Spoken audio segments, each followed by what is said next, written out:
It's easy to hear your favorite artist on WFPK from wherever you are. Listen on your smart speaker, live stream from our website at WFPK.org from Louisville Public Media.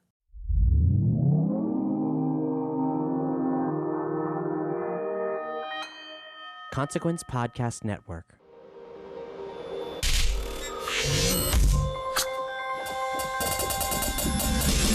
Hey, welcome to another edition of Kyle Meredith with. It's the interview series presented by WFPK at WFPK.org, Consequence, and the Consequence Podcast Network. Thank you so much, as always, for making your way here. You know how this goes. If you like what you hear, hit that subscribe button. I do 3 new interviews every single week. It's a brand new one every Monday, Wednesday, and Friday. So it's a great way to keep up with all of your favorite artists, discover some new ones, know what's happening in the music world. And you can find us at iTunes, Apple Podcasts, Spotify, Acast, Podchaser, YouTube for the video versions, or anywhere you like to get your podcasts from. I'm Kyle Meredith. Today, my guest, Jakob Dylan of the Wallflowers. They are back with a brand new record called Exit Wounds. It's their first brand new album in 9 years. I mean, of course, Jakob stayed busy. There's been some solo work in there and the Echo in the Canyon documentary, but this makes the official return of the band, and that's what we're going to dive into. We're going to get into some of the anxieties and politics of the past 4 years and how they found their way into the songs, his penchant for taking time between records, and the unmistakable influence of Tom Petty's music on the collection. In fact, we're just going to geek out about Tom Petty for a while. That's the gist of it. Why his songwriting was so good. It's sort of an unanswerable but very obvious question in itself. So we'll get into that and discuss a little bit of that Echo in the Canyon documentary. Then we get to time travel all the way back to 1996 because it's the 25th anniversary of the Wallflowers' sophomore album, Breaking Down the Horse. We'll get into the timeless quality of the album's hit single, One Headlights, and hear quite a bit more about that and so much more on top of all of that. So let's do this and discuss Exit Wounds. It's Kyle Meredith with Jakob Dylan of the Wallflowers. Hey, Kyle, it's Jakob Dylan. How are you? It's so good to have new music again. I know we sort of, it's not been long since we've heard from you with the Echoes in the Canyon soundtrack, but to have a new Wallflowers record, we're such big fans. I'm such a big fan. And this album, Exit Wounds, is all that I would have hoped for. Thank you for returning, man. Well, thanks. Well, you got to go away sometimes for people to miss you, I suppose, right? I know how that works. I'm gonna take a huge swing for the fence here, and I'm gonna expect a strike, by the way. But I was listening to the album, and you can gather a lot from songs, how what you get out of them, what they're about as a listener. And I thought it would have been the easy route to think about a lot of these songs in the traditional relationship sort of way. But I started listening to this record as if you were singing about being a musician on a lot of these songs and the life and the career of a musician. And even some of the songs, I thought it would be an interesting way to hear this as if your guitar was talking to you, like Roots and Wings, the first single. It kind of opened it up a little bit in ways I never would have expected this record. Again, I'm not expecting much here, but am I close on any of that? Well, you're not wrong, really. I mean, I wouldn't say specifically about the life of a musician, but any vocation, anything you do for a long time, you wind up in the middle of life, and you're gonna have reflection, and you're gonna be wondering where you're at. And it's my age and my amount of time doing this. It's normal to reflect, but I wouldn't say specifically about the life of a musician. It's my life, but I just happen to be a musician, I suppose. I could hear that a little bit, and maybe your heart's not in it no more. But also, like, there's a lot of times on here that you're singing, like you mentioned either the band, you mentioned the word the band, or you mentioned, being in the bar and the music playing and everything. And I think that's where it all kind of stemmed from. It's like, kind of trying to picture where you are with this. If it was, even more of a character-based sort of a thing.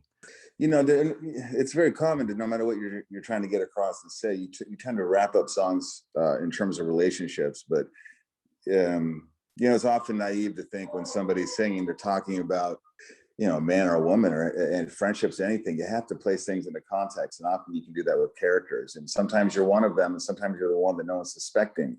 You is not always you, and I is not always I. But music in general, songs, they just feel and sound good when you put it in that context.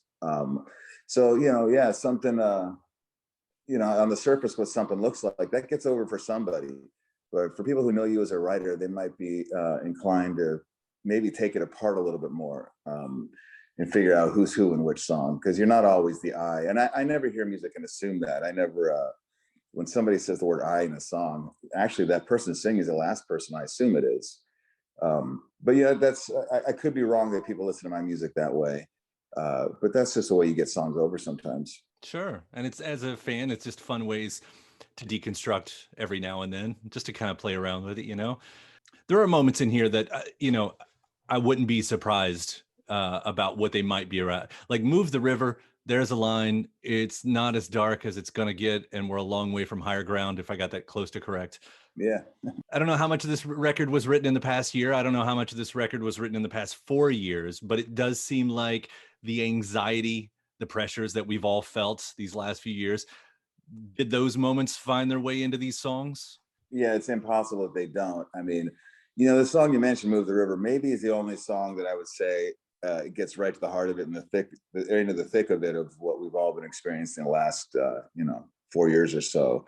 I didn't want to spend too much time writing about it because I, like everybody else, wanted to pass and move on already, and I don't want to spend too much time.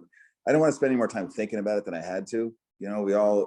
We were inundated, we still are, with all this bullshit that I don't want to write about it and then have to sing those songs for the next 20 years. Like, I don't want to devote one more minute to it, because I'm hopeful that we'll just move on and we won't be here anymore. And I hope these songs I write, that I plan on singing them for the rest of my career, I don't want to sing a song about those things. So that might be the only song that was right in the heat of it, where it was unavoidable that I had to address it for myself at least a bit. But, no, most of the record was written during the last 4 years, most of it really. A couple I had hanging around from a couple years earlier that I wanted to get to, but anybody writing during this time, if you're coming from a place like I am, which, it's a cliche, but you do write about what you know, unless you're writing narratives and trying to just, or you're writing songs for hire for other people, which I don't do often.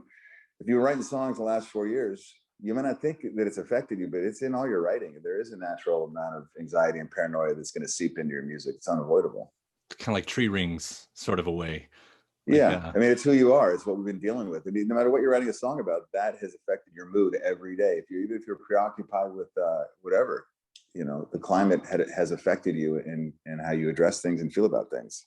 I guess one of the, the obstacles too is not having a song be too time stamped. I mean, if you were specifically wanting to write that topical song, that's one thing, but even a song like Move the River, I mean, there is that danger that it becomes the song of that era. I mean, I guess that's part of the things you want to avoid. Am I assuming right on that? Well, yeah, I think so. I mean, I've always been aware of that. I mean, other people do that, and you hear those songs. And I listen to a lot of people put records out during the pandemic, and they were all basically just chyrons from TV. They were just, you're telling everybody what we already know, and you're not really opening up this discussion. And songs should be a discussion to some degree, unless you're just yelling at people or writing slogans, which I don't do much of. It's kind of unavoidable to have it be in your music at this point. I couldn't, I don't know who can see a way around it, really. You'd mentioned writing over the past few years. Maybe I had this wrong. I thought I've done one interview with you before, and I know you've been to the WFPK in Louisville once or twice before too, but I seem to remember you saying a lot of times, or sometimes maybe, you'll wait to write songs until it's time to make an album. Like it wasn't something you just did every now and then. No, well, it's a lot of work to write songs. And I'm not somebody who drops out songs daily and thinks everything I got belongs on wax. I mean, I'm pretty good at editing myself, and I try to put the best songs forward that I have, knowing that I don't make records every year. I wish I made more, but I also wish some people made less, so, I try to care about the 10, 12 songs I'm going to use. And I keep all my notes. And when it's time to write songs, I know the way I am, I'm hard to talk to when I'm writing songs. I'm preoccupied all the time. Those songs, they wrestle with you morning, noon, and night. You're not fun to be around. It's totally distracting, and it swallows you up, and you end up places frustrated and trying to get this song done, and it's hard to do much else. So it's not. I don't always want to be in that place, but I'm always keeping my notes, and I'm always, making small demos for myself so I don't forget ideas. But I don't have logs and logs of like outtakes and things that songs. I mean, I like records a lot, and I write records. I think it's a privilege to make records that people might hear, and then I hope I can play these songs for a long time.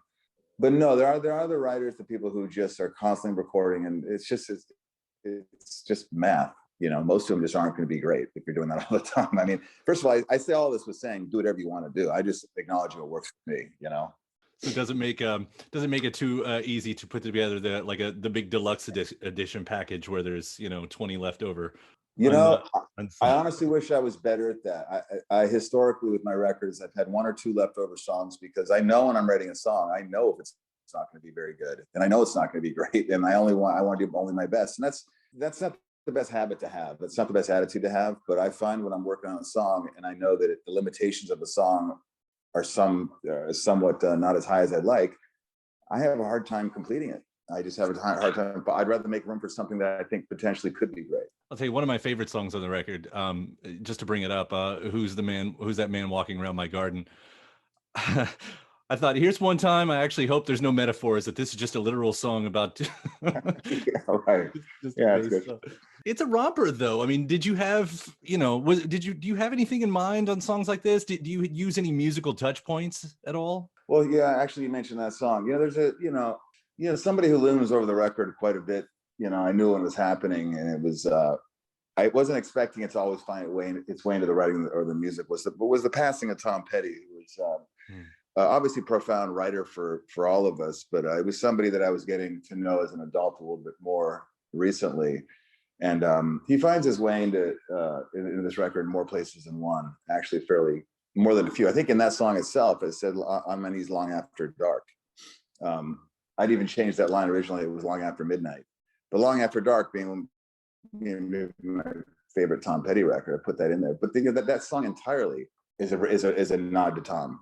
It almost, when we chased it, it started to feel like this could have been maybe on Full Moon Fever with the production included. And I just let that happen, I'm glad you did. It's like, two of my favorite songwriters right there, yourself and Tom Petty together. That makes sense. Yeah, well, yeah, he had a playfulness, and he could do so much with so few words that did lend to your imagination. It seemed pretty direct, a lot of his songs, but a lot of my favorite ones, it's he would just find gold sitting in plain view, and that's frustrating for other artists, because being complicated is not hard to do. Saying something pretty direct and having it not be wrapped up in a bunch of phrases and words that are tricky and confusing, to making it more about, forget about how you're saying it. What is it that you're saying? Hopefully, maybe it's what your point is interesting, not the words choices that you're getting there with. And Tom, I think, was as good as a writer who did that as anybody. Yeah, and I'll tell you, opposite of what you and I were talking about a minute ago with some people shouldn't write too many. With what we're getting from that Wallflowers collection, and everything is just still amazing. Every new unknown song is it's mind-blowing what he wrote in that time, especially in that time, I should say. Yeah. Well, you're also talking about a rare artist who had no middling or low points in their songwriting. I mean, your least favorite Tom Petty song is still better than 90% of the songs anybody else is writing. And that's none of us should be beating ourselves up about that. That's unusual. But I'm with you on that. I've heard all that music, and it makes sense that you'd have to leave some of those songs off the record, only because they had to make way for the songs that you already know. And I'm sure it was very difficult. And I think that's why his family pushed so hard to realize his full vision of a double record, because they're all just great songs and the people deserve to hear them. And they belong in that context. They're not out of context. They belong in the body of work of that material during that time that he was writing. Yeah, you of course had him in Echo in the Canyon, and I loved that. Do you plan on tackling any other projects like that? Because I want to give you props. You were so good at that, like the storytelling of that and the concept. Well, yeah, I appreciate that. Thank you. I mean, I think some people, that it was frustrating, that movie obviously some people liked it very much. Some people, I think, were frustrated with, they didn't understand that it was not really a movie about Laurel Canyon. I mean, Laurel Canyon, like, that's something for Ed, Jesus on space. Ed, like Ken Burns. Oh, yeah, Ken Burns. That's like something for him to tackle. We made a movie very specifically about 1 year of music and rock bands specifically. And people are frustrated. There's where's Joni Mitchell? Where it's not about that. It's about bands and the action of bands in 1 year, basically 1968. So I think some people miss that, and maybe that was something we didn't solidify in the actual film itself. But and some people, maybe thought that I was a little quiet throughout, and I think they also missed the point that I wanted these people to talk, and it wasn't about me, and it wasn't about my take on that time. It was really about them exploring whatever they wanted to convey to us when making the film. But I would consider doing something more in the future. It's a lot of work. It's a lot of time. It took me out of making records for, maybe I would have made something a couple years earlier if we hadn't been so busy with that. But I applaud anybody who makes documentaries. They're a peculiar thing because there is no script. You just start with an idea, and then 2 months later it's about something else, and then 6 months later it has nothing to do with that. Even it goes on to something else because it's based on the interviews, the information you get. So you just got to be patient and let it unravel. I was watching. There's a documentary that Dave Grohl's done called "What Drives Us." It actually, I had Echo in the Canyon in mind on that because there's a lot of I don't say crossover, but there's a lot of touch points that just how this art was created. And it's so interesting to kind of, because ultimately I think is my job. That's really the question we're getting to. That's the base question. How do you do it? Or why do you do what you do? And how do you do it? Well, yeah. I mean, people can talk about that concept all day long for the rest of their lives. And the reality, if you ask me, is in the end of the day, they just actually don't know. If artists are being really honest, because so much of it is subconscious and so much of it is about learning what you know about yourself in terms of your own creative process. I could say I've been doing this. My first record is almost 30 years ago, and I might know less about this than I did then. It's because if it's creative and it's artistic, you really just don't know what to expect next. That's all you can do is safeguard yourself and collect the best habits you've had. But at the end of the day, that's not going to make you write a great song. You hope it does, but that's not where it comes from. Those are tools you use to get there. And really, the greatest songwriters I love when I read somebody, whether maybe Paul Simon will say he doesn't know why he said that. He doesn't know why he put Joe DiMaggio in that song. Doesn't know, and he can't tell you what it means. He didn't put him in there because he's an American icon. He just doesn't know why. And I don't think Joe DiMaggio even liked it. So if Paul Simon can admit that he's often floundering around and doesn't feel the need to explain what things are about, that should be relieving to everybody else that the process is fairly elusive. And every now and then you get those lightning in the bottle moments, that kind of connect the stars. I wish I should bring up one of those. You've had several, you've had whatever, but it is the 25th anniversary of Bringing Down the Horse, which famously, of course, with one headlight in there. I roll the dice on this one too, just for fun. That line, "I ain't changed, but I know I ain't the same." That's 25 years in the rear view now. How does that line play to you now? Does it mean the same thing? Well, my first immediate reaction, that's interesting. Maybe I should think about that in a minute. My immediate response is, no, that's still dead on. I still, I don't think I've changed, but God knows I must have. I mean, who cannot? I mean, I think it change day to day. But it happens in little micro steps and you're not aware of it. So I couldn't tell you why I wrote that line either, but that's, you get things like that, and it's important and in your best interest to not look too closely at them, because then they just vanish. So you get something like that, you write it down and you just accept it. And then you're surprised 25 years later.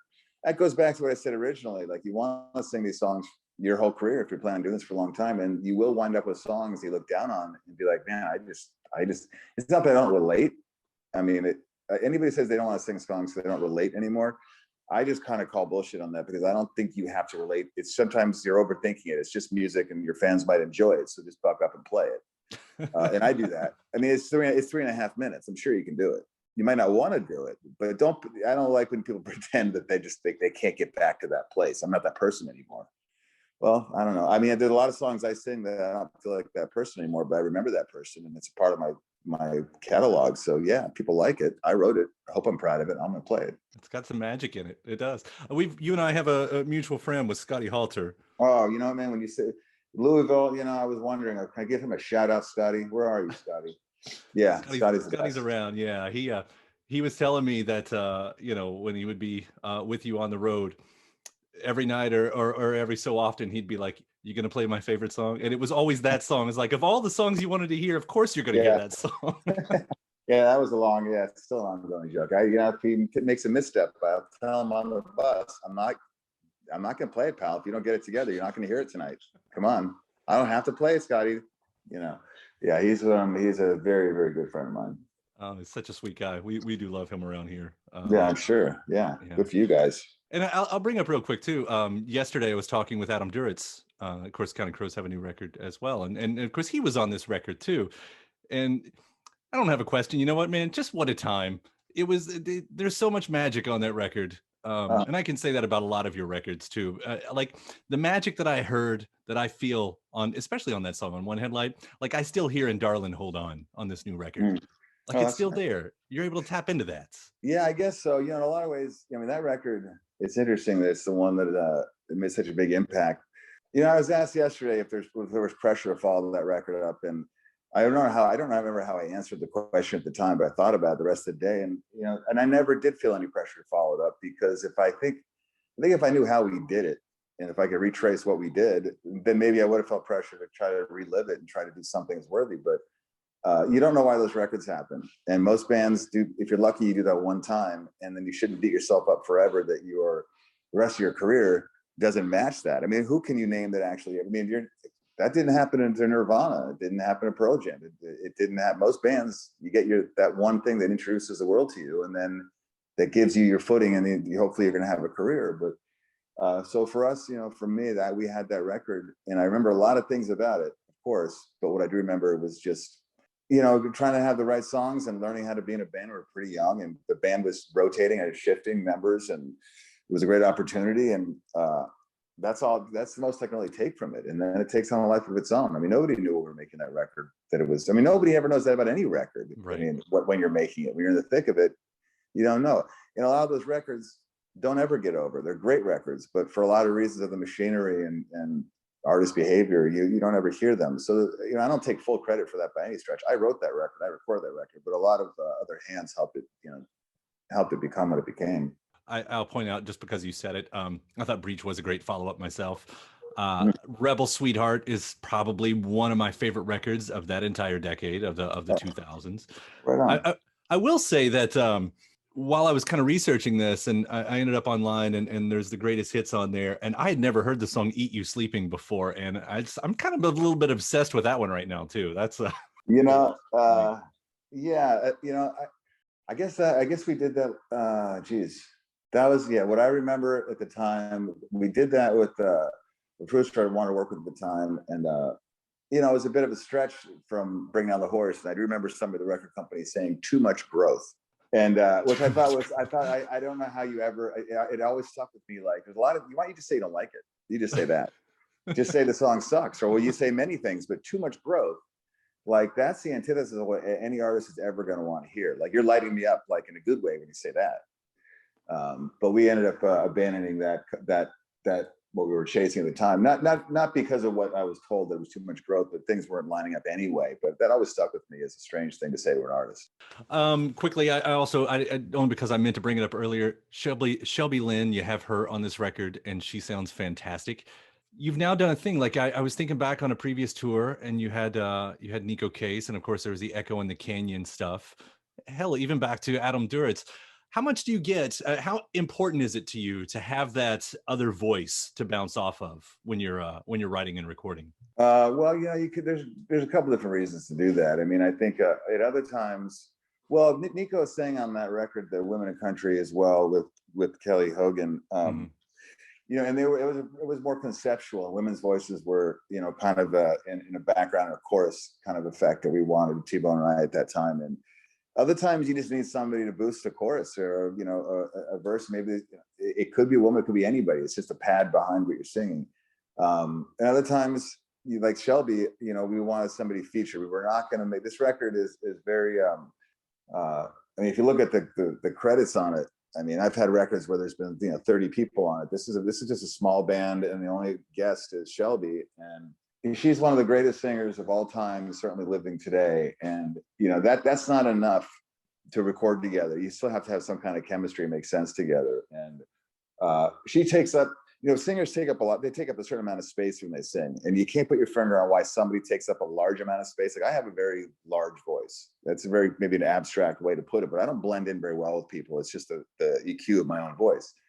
And some people have great voices, but they actually just don't take up a lot of space. They're kind of thin, and it's hard to mix them. And Shelby has, this beautiful voice that has a lot of space. You don't have to put much around her. You don't have to put much around me either. So the two of us together, I thought was really a jackpot for me. And it's certainly the song "Darling Hold On," like when she sang it, it was a thrill for me to hear something I wrote with her being such a commanding singer that, you know, I became much more impressed with what I was able to do hearing her sing it.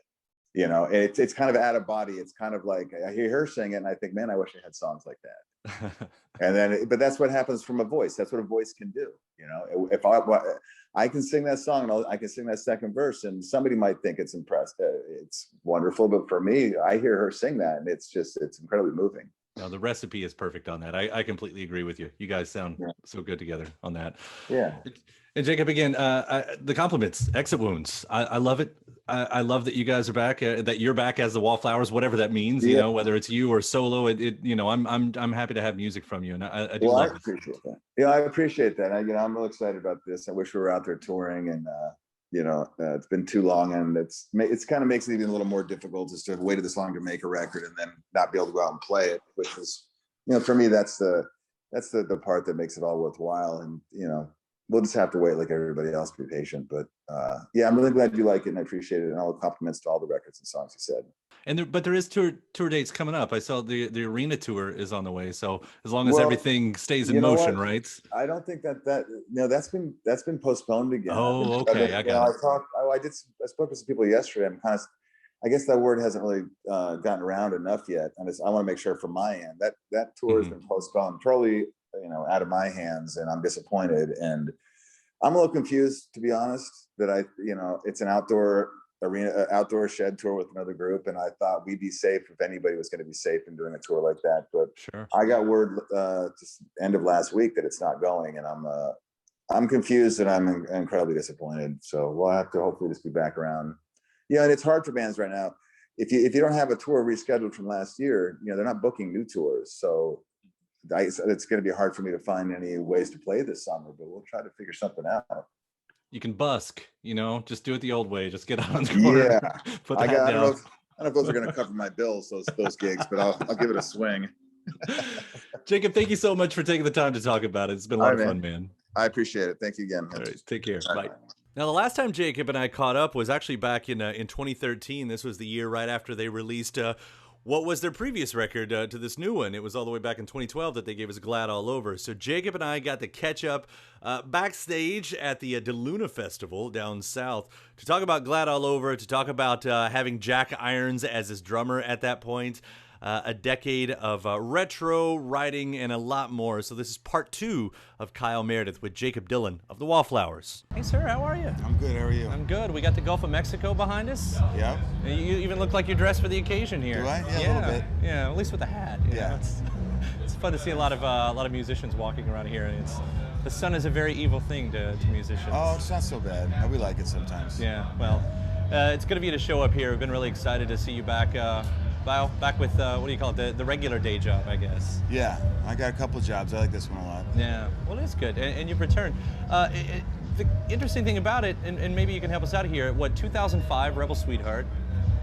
You take a few years off. You do the solo records. So now it's been 7 years since we've had the Wallflowers. Now solo records, a nice acoustic, breezy affair. How important was it to redefine that Wallflower sound? Because from what we've heard so far, this is a completely different sound for the Wallflowers. Well, I think it's just an extension of us. I like doing the solo records. There's a time and place for all of it, but it was time to get back to this. I think we all took our break, and we all learned to appreciate having a good band and how it's hard to make them as you get older. So it's it means enough to me, and it means enough to the guys. It's worth revisiting now and hopefully always. Yeah. Well, we're grateful for it. All right. Did you know it was going to be this long of a break? No. I think we all intended a couple years. Right. But time goes by, it goes fast. Yeah. So how does that call end up happening finally? Well, actually, we all were in touch the whole time. Okay. We all were just busy. We all went and saw each other do other shows and other projects. Everybody just got very busy, and it became very complicated setting a good year aside for us to do this. Yeah. So what happens? The band, you've got some new members in there, but I think surprising, Jack Irons. How about that? Jack Irons. When the news comes out, it's like, I read that wrong. Jack Irons is not with the Wallflowers? No, if you don't like the songs I write, come and see Jack play drums. I don't think anybody's going to have a problem with that. Maybe it's a 2-for ticket then. But yeah, Jack's incredible. I mean, it's... But Jack isn't like the Wallflowers we knew. No, how so? Well, Jack is a very involved drummer, I guess, very meticulous. And I don't know how it works out on the record. Once again, at this point, at this taping, I've heard the single. Yeah. And it's already seems like that changed it. I mean, even hearing like Jack's solo stuff and everything, it's like, how is Jack going to work with Wallflowers, with your Well, songwriting? that was a good question. I didn't know either until we just got in there and started. And a good drummer, a good musician is very versatile. I don't really know that Jack has defined his particular style. I think he's defined his character, but I mean, he's incredibly versatile. Yeah. So was it part of it when you're putting everything back together, though? And I mean, it goes back to that. Did you set out to redefine the Wallflowers? Did you have to redefine the Wallflowers to reintroduce them you after this long? No, I don't think so. I think we're a pretty dependable band. I think we do something that's based in tradition. I think that's always going to be there. But we have no boundaries. We do whatever we want. I mean, we definitely been doing it long enough where there's nothing to protect or anything to try to sustain. We just, whatever pops in our minds, what we're going to do. Yeah. One of your interesting quotes I've remembered some point back in an interview is your style of writing. You've said that you kind of wait till the last minute. You wait till you have to do it to write. Is that true? And did that happen even with this? Did I say that? I think you said that. I remember you said. let me paraphrase myself. Okay. Yeah, then. Sure. No, I'm not someone who just writes songs all the time. I keep notes all the time and I accumulate my thoughts and what I want to do. And then I usually need a project, or if it's a Wallflowers or solo record, I kind of need to know what that is before I start putting songs together, because the project itself kind of dictates what the material is going to be. Yeah. So I'm always writing to some degree. It's just when I get in the studios when I'm really completing songs. Yeah. So did that happen then with this one that you're looking at? It really did take the Wallflowers for you to get on board to say, let's do this record. Let me write this record. Yeah, I didn't really have anything. Yeah. I mean, we talked and we made a schedule and planned to get together. And we also talked about everybody writing more, contributing more musically. So I just went down to Nashville with the band and I just had lyrics. Yeah. I had a couple songs, but I just had a whole bunch of lyrics and found places to put them. Yeah. It's interesting when you do that, though, that a lot of people like to talk about themes and whatever, but it seems like that would really happen especially if you're just kind of coming in sort of clean slate like that. Yeah, well, all your material ends up having a theme whether you want it to or not if you write it all in the same block of time. Yeah. It's just gonna, we may not be in control of it, but if your songs are written closely together, you're gonna be working with images and language and themes that you may not be aware of, but they're all connected. Nice snapshot. Yeah. Yeah, get to look back on that. So here we are, Wallflowers, 20 years? Coming up on 20 years? Got to be around 20, there. yeah, this is 20. Congratulations, happy anniversary. Thank you. It feels great. You don't look a day over 19. Oh, thank you so much. You had to, there were a lot of comparisons in your early days to Bruce and, and all that stuff that I remember hearing about. I see that still happening more, here we are at the Luna Festival, Brian Fallon with Gaslight Anthem. Gaslight's problem now. Going through the same thing. And I feel like we even came through a decade where it was all just, they have to sound like this and they sound like this and everything. Do you feel like you've really escaped that yourself? I don't know. I mean, the people they compared us to anyway I liked, so I was never, I wouldn't find that frustrating. But that's just a reference point for people to know and explain what it is they're talking about. But, you could do a lot worse than people compare you to Bruce Springsteen, right? Sure. But, yeah, that's Brian Fallon's problem now. Yeah, right. I hope he enjoys it. Yeah, right. Have fun. But it takes a while to get past. I mean, I couldn't actually explain what the Wallflowers sound like. Good American rock and roll. It's kind of one of those things. And how do you kind of say that? But how do I describe it? Well, I don't know how you would describe it. I'm glad I don't have to. I'm like the guys on the other end of the microphone, all the pens have to describe it. I just get to do it. It's lazy journalism. That's what that is. I think it's all fine, but I couldn't just, what we do is what we do, and I've never had to put a name on it. Well, you have been a nice connoisseur, though, of music throughout the decades, and we were just talking about the last decade having to be rehashed.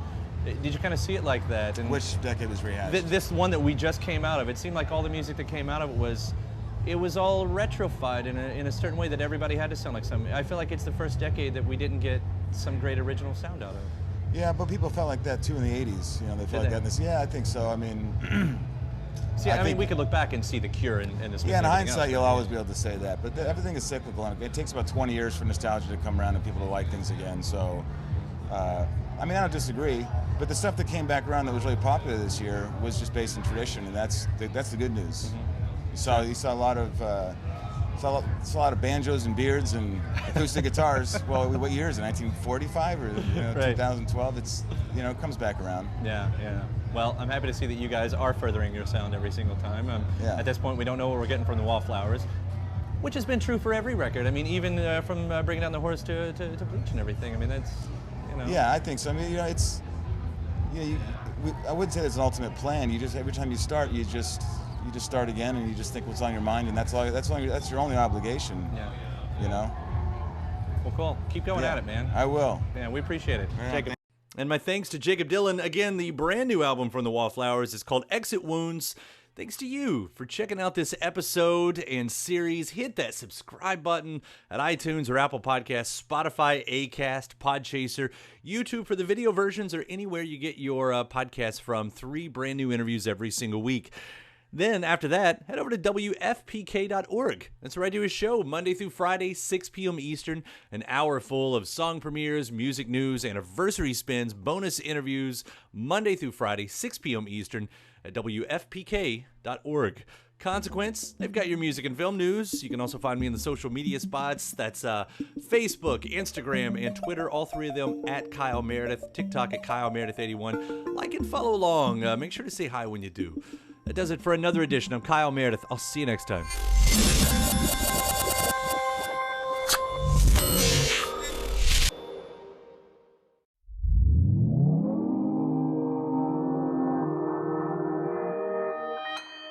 Consequence Podcast Network. It's easy to hear your favorite artist on WFPK from wherever you are.